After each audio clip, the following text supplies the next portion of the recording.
അസ്സലാമു അലൈക്കും വറഹ്മത്തുള്ളാഹി വബറകാതുഹു. അൽഹംദുലില്ലാഹി റബ്ബിൽ ആലമീൻ വസ്സലാത്തു വസ്സലാമു അലാ അഷ്റഫിൽ മുർസലീൻ വഅലാ ആലിഹി വഅസ്ഹാബിഹി അജ്മഈൻ. പ്രിയ ശ്രോതാക്കൾക്ക് എൻ്റെ അഭിവാദ്യങ്ങൾ. അല്ലാഹു സുബ്ഹാനഹു വ തആല നന്മ പ്രവർത്തിക്കാൻ നമുക്ക് തൗഫീഖ് നൽകുമാറാവട്ടെ. ഇസ്ലാമിൻ്റെ പ്രവർത്തനം വളരെ മുമ്പ് എത്തിയിട്ടുള്ള ഒരു പ്രദേശമാണ് കേരളം. സന്ദേശം എത്തി എന്ന് മാത്രമല്ല, പള്ളികളും മദ്രസകളും സ്ഥാപിച്ചു. ദീനീ പ്രബോധന പ്രവർത്തനത്തിന് നേതൃത്വം നൽകാൻ കഴിഞ്ഞു. സമസ്ത കേരള ജമിയത്തുൽ ഉലമ അനിവാര്യമായ ഒരു ഘട്ടത്തിലാണ് നിലവിൽ വന്നത്. ലോകത്തിന്റെ വിവിധ ഭാഗങ്ങളിൽ വ്യത്യസ്തമായ ആശയങ്ങൾ ഉടലെടുക്കുകയും പ്രചരിക്കുകയും പിന്നെ മങ്ങിപ്പോവുകയും ചെയ്തിട്ട അനുഭവം നാം കേട്ടിട്ടുള്ളതാണ്, വായിച്ചിട്ടുള്ളതാണ്. വിവിധ ഭാഗങ്ങളിൽ മുഅ്തസിലി സിദ്ധാന്തവും ഖവാരിജി സിദ്ധാന്തങ്ങളും ഒക്കെ വന്നു, ഭരണങ്ങളും നിലവിൽ വന്നു. അങ്ങനെയുള്ള യാതൊരു സ്വാധീനവും ഇല്ലാത്ത ഒരു പ്രദേശമാണ് കേരളം. പക്ഷേ ഇസ്ലാം അതിൻ്റെ ഒറിജിനാലിറ്റി നിലനിർത്തിക്കൊണ്ട്, ആശയങ്ങൾ നിലനിർത്തിക്കൊണ്ട് വന്നിരുന്ന ഒരു പ്രദേശം.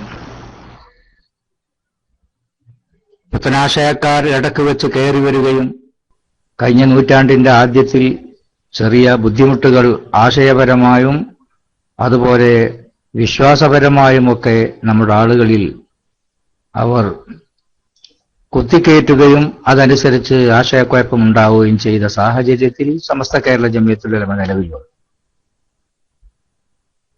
അതിന്റെ സ്ഥാപകൻ ബഹുമാനപ്പെട്ട ബരക്കൽ മുല്ലക്കോയ തങ്ങൾ അവറുകൾ റഹ്മത്തുള്ളാഹി അലൈഹി തങ്ങൾ ഈ സംഘടന രൂപീകരിക്കുന്നതിനോടനുബന്ധിച്ച് ഒരുപാട് ദുആ ചെയ്ത് പ്രാർത്ഥിച്ചു. മണിക്കൂറുകളോളം കണ്ണുനീരൊലിപ്പിച്ച് അദ്ദേഹം പ്രാർത്ഥിച്ചു എന്നാണ് ശംസുൽ ഉലമയും മറ്റും ഞങ്ങളെ പഠിപ്പിച്ചിട്ടുള്ളത്.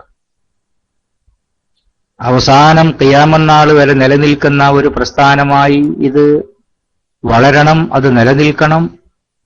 മഹ്ദി ഇമാം വരുന്ന സന്ദർഭം മഹ്ദി ഇമാമിന്റെ കൂടെ എന്റെ അനുയായികൾ ഉണ്ടാവണം എന്ന നിലക്കാണ് അദ്ദേഹം പഠിപ്പിച്ചത്. അങ്ങനെ ഈ സംഘടന നിലവിൽ വന്നു. സമ്മേളനങ്ങൾ പലതും നടത്തി. അന്ന് സമ്മേളനങ്ങൾ നടത്തിക്കൊണ്ടാണ് ജനങ്ങൾക്ക് ഈ ആശയങ്ങളൊക്കെ പഠിപ്പിച്ചത്.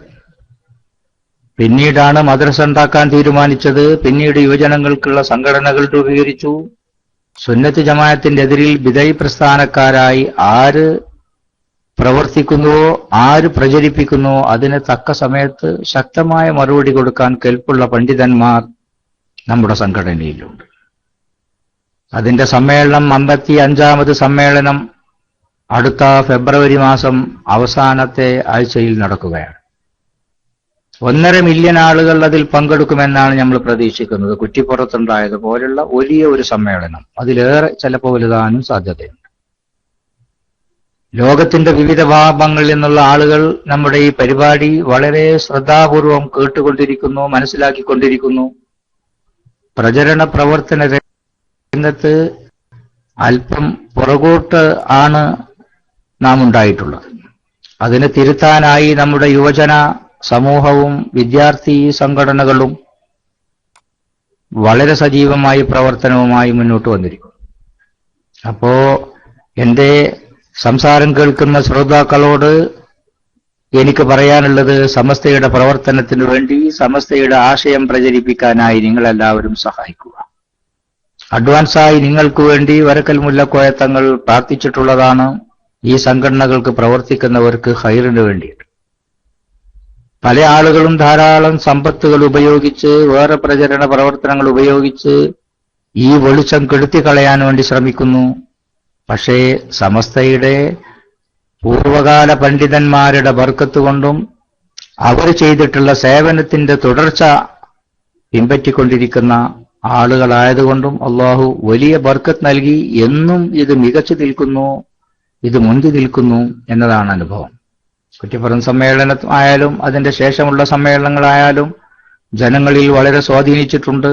കുറ്റിപ്പുറം സമ്മേളനം നമ്മൾ നടത്തിയപ്പോൾ ആ സമ്മേളനത്തിൽ പങ്കെടുത്ത അറബികൾ, മുഹമ്മദ് അലി അജ്ല തുടങ്ങിയുള്ള ആളുകൾ, അവർ പല പത്രങ്ങളിലുമായി അറബ് രാജ്യങ്ങളിൽ നിന്ന് പ്രസിദ്ധീകരിക്കുന്ന അൽ ഇത്തിഹാദ് പത്രം, ഇംഗ്ലീഷ് പത്രം, അൽ വത്തൻ തുടങ്ങിയുള്ള പത്രങ്ങളിലൊക്കെ മല്യൂൻ വരിസ്ഫുൽ മല്യൂൻ എന്ന പദമുപയോഗിച്ചുകൊണ്ടാണ് നമ്മുടെ സമ്മേളനത്തിനെ അവർ അതിന്റെ വലുപ്പം കാണിച്ചത്.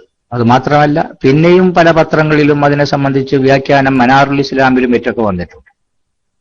എന്നാൽ ഒരു സമ്മേളനവും നടത്താതെ 1 മില്യൺ ആളുകൾ ഞങ്ങളെ കൂട്ടത്തിലും പങ്കെടുത്തു എന്ന് അടുത്ത പ്രാവശ്യം ചില ആളുകൾ, നമ്മുടെ കൂട്ടത്തിൽ നിന്ന് വിട്ടുപോയ ആളുകൾ പത്രങ്ങളിൽ പ്രസ്താവന കൊടുക്കുകയും ഉണ്ടാവുകയും ചെയ്തൊരു തെറ്റിദ്ധാരണ. പലപ്പോഴും തെറ്റിദ്ധാരണ ഉണ്ടാക്കുന്നതിൽ ഇസ്ലാമിന്റെ പ്രവർത്തകന്മാരായ ആളുകൾ, അതിന്റെ പ്രബോധകന്മാരായ ആളുകൾ എപ്പോഴും ഈ വിഷയത്തെ സംബന്ധിച്ച് ഇഖ്ലാസ്, തഖ്വ എന്ന വിഷയങ്ങളിൽ നിന്ന് വിട്ട് കളിക്കാൻ പാടില്ല എന്നുള്ളതാണ്. പാർട്ടി പ്രവർത്തനം എന്നുള്ളതല്ല, ഇഖ്ലാസിന്റെ പ്രവർത്തനമാണ്. വനക്തുബു മാ ഖദ്ദമൂ വആഥാറഹും എന്ന് പരിശുദ്ധ ഖുർആനിൽ പറഞ്ഞതിന്റെ വ്യാഖ്യാനത്തിൽ പറയുന്നു, മനുഷ്യൻ ചെയ്തിട്ടുള്ള എല്ലാ കാര്യങ്ങളും രേഖപ്പെടുത്തി വെക്കുന്നുണ്ട്. അതൊന്ന് വായിക്കുക എന്ന് പറയുമ്പോൾ അള്ളാഹുവിന്റെ മുമ്പിൽ വായിക്കാൻ പറ്റുന്നതായിരിക്കണം നമ്മുടെ പണ്ഡിതന്മാർ പറയുന്നത്.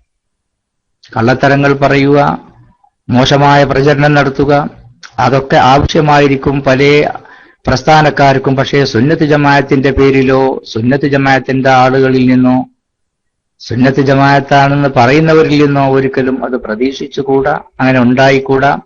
അള്ളാഹുവിന്റെ മുമ്പിൽ വരുമ്പോൾ ഈ പറയുന്ന കാര്യങ്ങൾ, ഈ എഴുതുന്ന കാര്യങ്ങൾ, അതൊന്ന് വായിക്കുക എന്ന് പറഞ്ഞാൽ അത് വായിക്കാൻ പറ്റുന്നതായിരിക്കണം. അള്ളാഹുവിന്റെ മുമ്പിലാണ് ഇതൊക്കെ വായിപ്പിക്കപ്പെടുക. അത് ഓർക്കുക. സമസ്തയുടെ പ്രവർത്തനം വളരെ സജീവമായി നടക്കുന്നു. അതുമായി ബന്ധപ്പെട്ട് അതിന്റെ സമ്മേളനത്തിന്റെ വിജയത്തിനു വേണ്ടി നമ്മുടെ ഫൈലിമാരും, നമ്മുടെ SOS ആൾക്കാരും, SKSF ആൾക്കാരും